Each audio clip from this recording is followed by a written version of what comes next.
Hey you beautiful people, welcome back to a new video on our channel Read Travel Become. The year 2022 was a great reading year for me. This time I focused more on quality rather than quantity. I wouldn't say I read as many books as I had read in the previous years, but the books that I read in the year 2022 were, A1. I made sure that whatever book I'm picking up needs to speak my language, needs to resonate with me. And it was a great reading experience, and in this video I'm going to share 10 of my favorite books that I read this year. A lot of you guys had been asking me to make like a recap video of all the books that I've read. All of these books have impacted me in some way or the other. You might have seen most of these books recommended in my previous videos. So this is like a great recap of all those books. So make sure you watch the video till the end. You may never know which thought or fact may resonate with you and change the course of your life. So let's get started.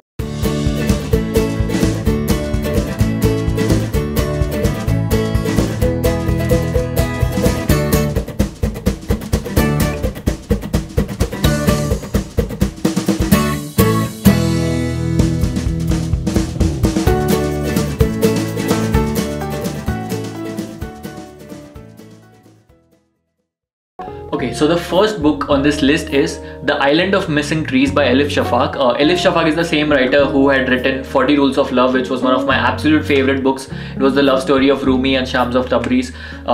Only knowing that writer, that she writes such beautiful stories, I picked up this book, and again I was not disappointed. So this book had a very different flavor, a very different narrative in terms of nature. So I was fascinated when I had read Bill Bryson's short history of nearly everything, and that was one of my first getaways into nature, into plants and trees and that sort of a thing. This fiction story, The Island of Missing Trees, is about, it's a love story, but it has a different spice to it. It has also got some elements of trees, of nature. So there's one particular tree which becomes alive, so we get a perspective of the tree as well. Like, what is the tree thinking about it? The tree has also fallen in love with a person. So how do trees think? How do they evolve? How do the ecosystem around them changes? So there's a different perspective to it. The humans don't know that trees have a perspective, but the tree's perspective is given in this narrative. There are multiple stories going on and they all converge together. So it's a great read. It's a very fresh read. I didn't read anything like this before, and it really inspired me to think out of the box and think from a different perspective. So yeah, Elif Shafak never disappoints. I've read some of her other books as well, but I think I liked it as much as 40 Rules of Love. So yeah, that is my first recommendation. Next on the list is one of my favorite thriller books of all time, 7.5 Deaths of Evelyn Hardcastle. One of the most pacey thrillers ever written, classic whodunit mystery, but it has got a spice of these supernatural elements and classic who has killed, who's the murderer, this kind of a mystery. And it's got a lot of time travel, it has got a lot of interesting perspectives, transfer of subconsciousness. I've talked about this book in one of my early videos in Jan or Feb, I don't remember. But yeah, this book had a very interesting plot. You must read it. I'm not sure if they're adapting into a Netflix. They would be adapting it into a Netflix show for sure, because the plot is very interesting. I remember it's a very fat book, but I completed it in like 2 days because I was hooked onto the story. I wanted to know what happens in the end. The end was brilliant as well. It was something which I had not expected. So that is why I will always cherish the reading experience of reading 7.5 Deaths of Evelyn Hardcastle. Beautiful book, extremely pacey. You don't get bored at any point of time. In all the pages there's something going on which moves the plot forward, and you have a great time reading this book. Next on the list is actually a biography recommendation. So those who have been following me since quite some time know that I'm a biography guy. I love biographies. Somehow I feel like the person is sitting right next to me and narrating his or her story to me. That's why I love biographies and autobiographies. It gives you a detailed depth into their psyche, how they used to think and how they used to go about their day-to-day lives, which is a very interesting perspective for me. I love biographies. So I'm going to recommend 2 biographies which were absolute favorites of mine, which I read this year. I'm very surprised that why didn't I read these biographies before. The biographies are written by Walter Isaacson, who had written the Jobs biography. Just because I was so sure about Isaacson's writing, because he goes into such depths of the psyche of the person he's writing about.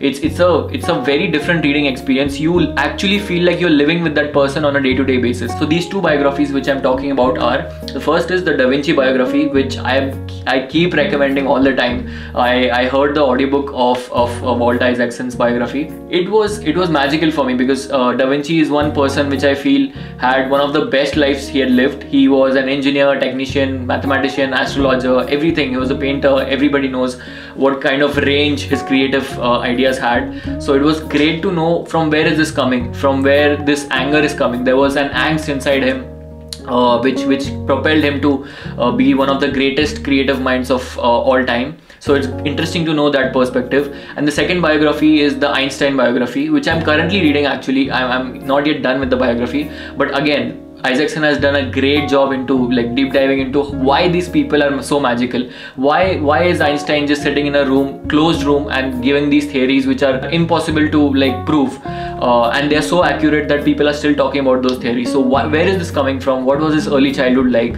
and how did he conversate with people? What was going on in his mind? So all of these things which are never heard before, you won't find all of these things on the internet.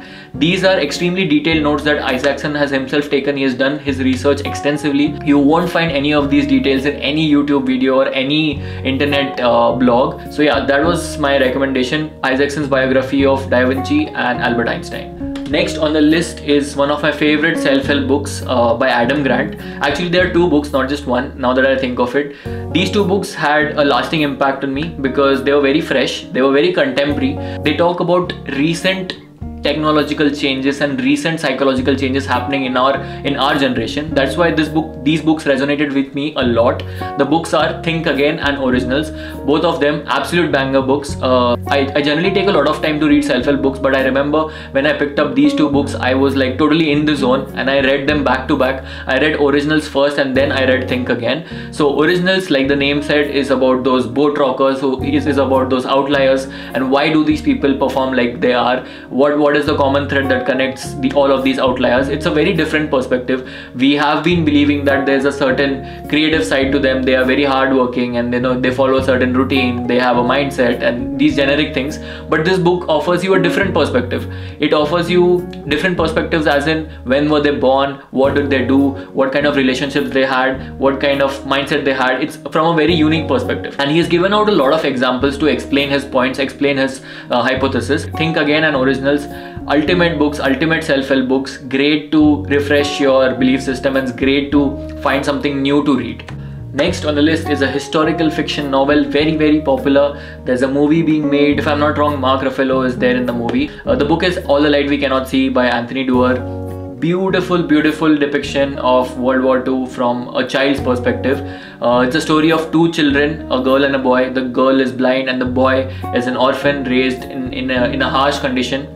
And how these stories converge from two different perspectives is all about the story. There are some really good moments. The only problem with this book was the middle portion of the book was a little stretchy. You would feel like some of the things were unnecessary and they could have cut it off, but you just have to drag on a little bit, and once you get in the zone, then it's impossible to stop by. And Anthony Doerr has such a beautiful perspective of writing about normal things, writing about these little things. Like he makes you he makes all of your five senses feel alive. He's given out descriptions of how the place used to smell, how the place used to look, what sounds were going on around it, and how people were talking. Especially the girl's perspective, because she's blind, so her other senses are heightened. So he has tried to explain that through his writing. I really find that part very fascinating, and especially the way the book ends. It gives you goosebumps. It gives you chills. It makes your heart cry. The book is a great read, and it's a great holiday read. If you want to pick up some historical fiction, All the Light We Cannot See is a great recommendation. The year 2022 was a Neil Gaiman year for me because I had never picked up any of Neil Gaiman's work before 2022. I knew about Neil Gaiman. I had read Art Matters by him. It's a small book about what art is, but I was never really into the world that he has created. Shalu Walia ma'am's videos really inspired me to pick up Neil Gaiman, and what a ride it has been. Neil Gaiman is one of the best fantasy writers out there, period. The world that he creates, I was totally hooked into all of the books that he has written. I read Ocean at the End of the Lane, I read Coraline, I read the Great Graveyard book, I read the Sandman comics, I read American Gods. All of the books he has written, very contemporary and fantastical elements. The fusion of these things was something which is very magical, according to me. He's one of the most innovative and original thinkers of our time, I feel. And the way he writes, it sucks you into the world he has created. It's very fresh, and it's not very dark also. It's like very light and very humorous also. 2022 will always be remembered as Neil Gaiman's year for me, because I got introduced to his beautiful work. My list wouldn't be complete without mentioning any of the space books that I read. I like to read non-fiction space books. Last year I remember How to Build a Spaceship, which was Peter Diamandis' biography. Absolute banger of a read. But this year I read another very interesting biography, Chris Hadfield's biography, which I have talked in one of my previous videos. The book is called An Astronaut's Guide to Life on Earth. So Chris Hadfield had spent a lot of his time in space, and what mindset did he have and how did he prepare himself for his long haul in space.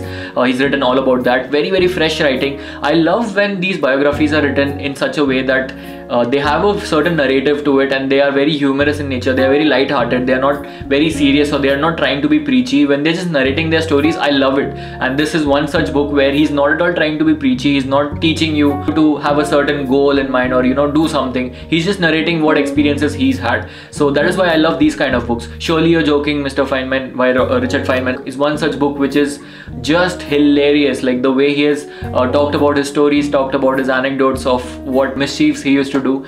Similarly, I really like the pace of this book as well. An Astronaut's Guide to Life on Earth. Beautiful read you can pick up if you are into space and all of these things. Next on the list is a book which won the Booker Prize 2022. I've made a separate video talking about this book. That's how much I loved this book, because it's very original, very authentic. 7 Moons of Mali Almeida. What do I say? I've already talked a lot about this book. Some of you which have already seen that video would be like, कितना बोल रहा है इस book के बारे में. I'll put the link of that video in the I button here. You can check it out. Great read. I can see why it won a lot of awards, because there's this world which he has created of all these ghosts and ghouls and demons which coexist with the mortal world and the immortal world, and to explain a story of the plight of Sri Lankan politics. So grand vision and great execution. Absolutely love this book. If you are into this kind of a genre, then definitely pick up 7 Moons of Mali Almeida. So that was the list, guys. I hope you like all of these books.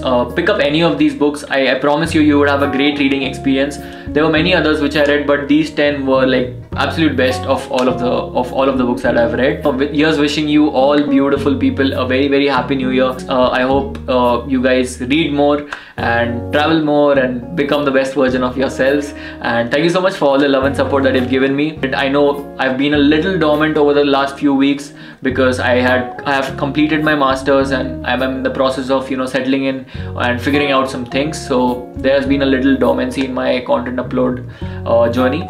But stay tuned. I promise you there are some very great ideas brewing in my mind. I've written them down and they're all waiting to be unleashed. So stay tuned, and yeah, that's all for this video. See you in the next one. Bye bye.